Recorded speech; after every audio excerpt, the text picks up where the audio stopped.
आपको मैं जानकारी देना चाहता हूं कि करीब हम लोग जब बाढ़ का समय था तो हमने माननीय मुख्यमंत्री जी के द्वारा उनके निर्देशन से और माननीय मुख्यमंत्री जी के कर कमलों के द्वारा पीड़ित जो परिवार हैं उनको पैसा दिया गया। करीब 605 करोड़ रुपया 7,000 के हिसाब से हमने डीबीटी के माध्यम से। लेकिन कहने वाले कहने आप इस बात को मानेंगे कि शराब जो सेवन लोग करते हैं, अमीर लोग जो सेवन करते हैं वो तो बहुत लिमिटेड करते हैं, उनको कुछ नहीं, लेकिन गरीब के लिए अभिशाप है। तो हम समझते हैं कि हम लोग की पूरी संवेदना है और पीड़ित परिवारों के प्रति।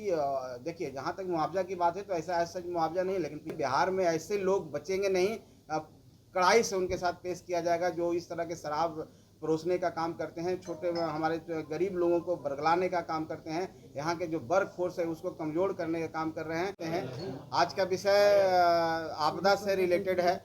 आप सबको जानकारी होगा ही कि किस तरह से बिहार आपदा से उभरा है और बाढ़ आप 2 फेज में हमारे यहाँ आया था। एक गंगा में उफान आने के कारण और एक नेपाल से पानी आने के कारण हम लोग बाढ़ को झेले हैं और कम से कम 30 जिला, बिहार के 30 जिला प्रभावित थे।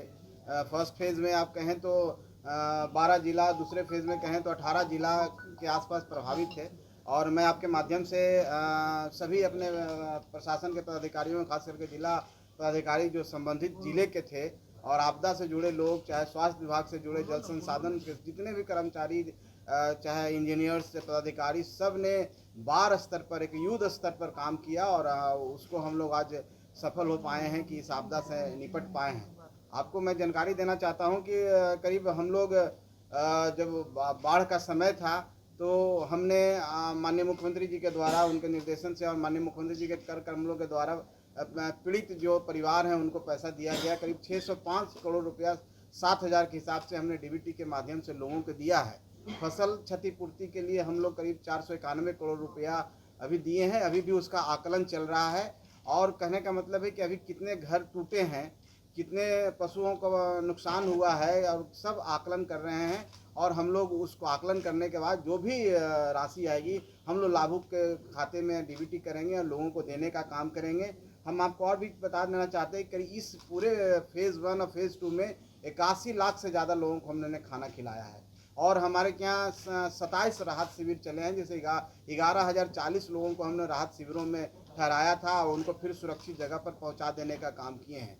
एक चीज़ और है कि केंद्रीय टीम हमारे पास आ रही है, जो 7 सदस्यीय केंद्रीय टीम आ रही है। श्री पार्थ सारथी जी संयुक्त सचिव गृह मंत्रालय के हैं, उनके द्वारा जो 20 तारीख को, 21-22 को दौरा करेगी बाढ़ प्रभावित क्षेत्रों में और 22 तारीख को यहाँ ऑफिशियल मीटिंग होगी। उसके बाद आकलन होगा और वो आकलन कर करके केंद्र सरकार को भेजा जाएगा। लेकिन हम लोग अपने तरफ से 3,638.58 करोड़ रुपया का डिमांड किए हैं। ये हमारा ऐसा आकलन है कि हम लोग 3,638.58 करोड़ रुपया का हमने एक डिमांड केंद्र सरकार के पास भेजा है और उसी डिमांड के आलोक में केंद्रीय टीम आ रही है और वो आकलन करेगी अपने स्तर से। और आकलन करने के बाद वो हम लोग को जो भी राशि उपलब्ध होगा, हम लोग आगे जो जिनका घर का क्षति हुआ, पशु का क्षति हुआ और भी रिहेबिलिटेशन प्रोग्राम चल रहा है, वो सब काम हम लोग करेंगे।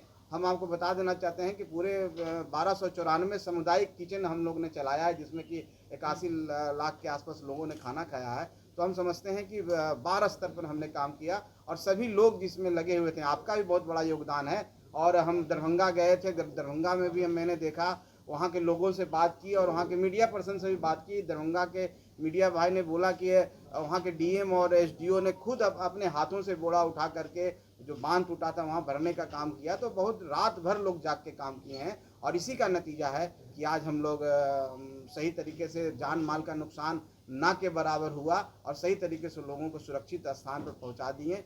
तो आज हम यही इसी बात बताने के लिए कि हम लोग केंद्र सरकार की टीम आ रही है, केंद्र सरकार के समक्ष हमने बातें रखी है और हम आशा करते हैं केंद्र सरकार से भी सहयोग मिलेगा और हम लोगों के बीच में जो भी राशि है, ऐसे भी बिहार सरकार, माननीय मुख्यमंत्री जी ने कहा है कि खजाना पर सबसे पहला अधिकार बाढ़ पीड़ितों का है, जो यहाँ के लोगों का है, उनका है। तो हमारे स्तर से, स्टेट के स्तर से कहीं पर कोई दिक्कत नहीं है। माननीय मुख्यमंत्री जी खुद इसका मॉनिटरिंग करते हैं और दरभंगा गए हैं और भी जगह हवाई सर्वेक्षण किए हैं और कहीं भी कुछ होता है तो राशि पहुँचाने के लिए सबसे ज़्यादा तत्पर, प्रोएक्टिव रहते हैं। और हमारे एससीएस हैं प्रत्यय अमृत जी, वो बंदी को पूरा फेल बता रहे हैं। अब देखिए, कांग्रेस नेता ऐसा क्यों बोल रहे हैं मुझे नहीं मालूम है। जब शराबबंदी लागू हुआ था तो कांग्रेस के नेता ने भी हाथ उठाया था। अब जब सब लोग हाथ उठाए हैं और आज लोग कह रहे हैं कि अब तो कुछ एक और नई पार्टी है वो भी कह रहे हैं कि 2 अक्टूबर को गांधी जी की जयंती पर बोल रहे हैं खोल देना चाहिए। तो लेकिन कहने वाले कहने, आप इस बात को मानेंगे कि शराब जो सेवन लोग करते हैं, अमीर लोग जो सेवन करते हैं वो तो बहुत लिमिटेड करते हैं, उनको कुछ नहीं, लेकिन गरीब के लिए अभिशाप है। तो आप मानते हैं कि अमीर लोग सेवन करते हैं? देखिए, हम ऐसा ऐसा नहीं हम कह रहे हैं कि लोग नहीं करते हैं। हम ये नहीं कह रहे हैं कि बिहार में करते हैं, बाहर के राज्यों में करते हैं, दूसरे देशों में भी लोग करते हैं, लेकिन उनका अपना एक दायरा होता है, उनको पता है कि इससे क्या नुकसान होता है।